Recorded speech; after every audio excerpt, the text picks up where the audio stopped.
Welcome to our ACSA 2022 Every Student Succeeding video series, where we take you statewide and introduce you to our region winners of the 2022 ESS Award. We'll take you to Region 3 today, introduce you to Jose Sanchez Paredes from Washington Unified. Jose, it's great to have you.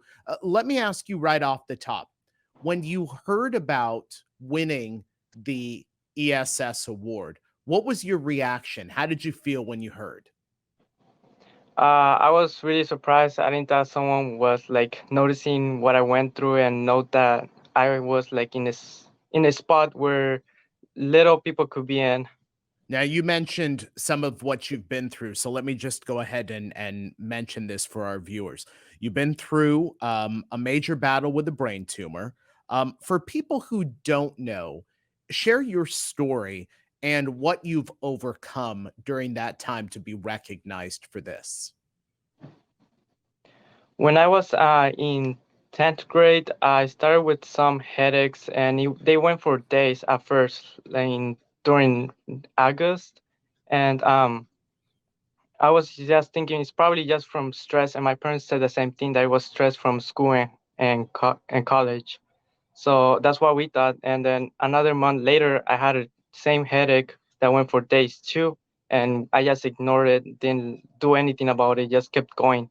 And then the third time, when I had a really bad headache, I went with my dad to work. And then next day, when I was at home doing a math test, after I finished the test, I got unconscious, falling to the floor, and threw up, and my vision started to be blurry, and I saw everything black, like I couldn't move, and I was I was just thinking, am I gone, or am I still here in the world, or I didn't know what was going on to me. So we went to the hospital, and that's when we found out that I have brain tumor, Germinoma cancer. Through all the surgeries, chemotherapy, debilitating side effects, you've excelled in academics. Tell me about getting back into school after you've suffered through so many challenges. Tell me about getting back into school and then how you've driven yourself to get to the point where academics have been such a focus. At first, when I got my first chemotherapy, I was feeling so tired. I didn't want it to do anything. I didn't want it to get out of bed. I just wanted to stay there, sleep all day. And when homework came in and my professors told me like, "Hey, Jose, you have this amount of work," I told them like my situation, and they couldn't believe it either.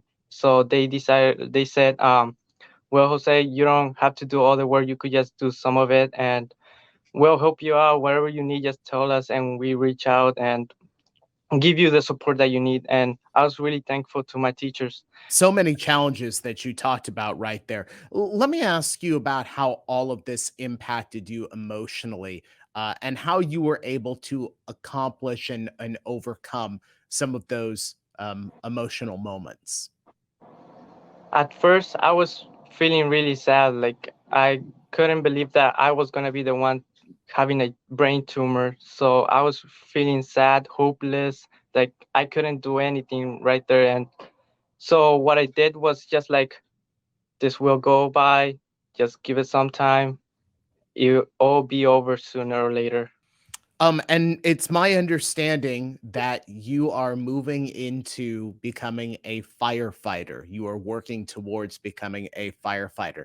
Tell me about how you're doing that and why you want to get into that profession. When I was little, 5 years old, I saw like fire trucks going by in Mexico, and I was like, "Oh, that's what I want to do. I want to help people. I want to communicate with them, know what's like going out there, and what other people's lives are like." And yes, like last week, I just entered in the Fire Youth Academy, and it was really fun. And when I did everything, I knew I wanted to do this. I knew that this was for me. You talked just a moment ago about helping people. Let's think about what you would say to others that are experiencing the same challenges that you have experienced. What would you say to those students, even adults, about the challenges you've faced and how you've been able to overcome? What advice would you give them? always think positive and that this is not like forever, like this will go by, like I said, and you have a lot of support from your family members, friends, probably teachers. They will all help you out. And if you just think positive, and that will let you go through and never think negative because that will drag you down. Jose Sanchez Paredes, our Region 3 winner of our 2022 ACSA Every Student Succeeding Award. Jose, it's been an honor to meet you. Best of luck. We look forward to hearing about more of your story. Thank you very much. And thank you, folks, so much for joining us here on our 2022 ACSA Every Student Succeeding Award video series. We'll introduce you to more of our ESS winners throughout the summer. Thank you so much for being with us.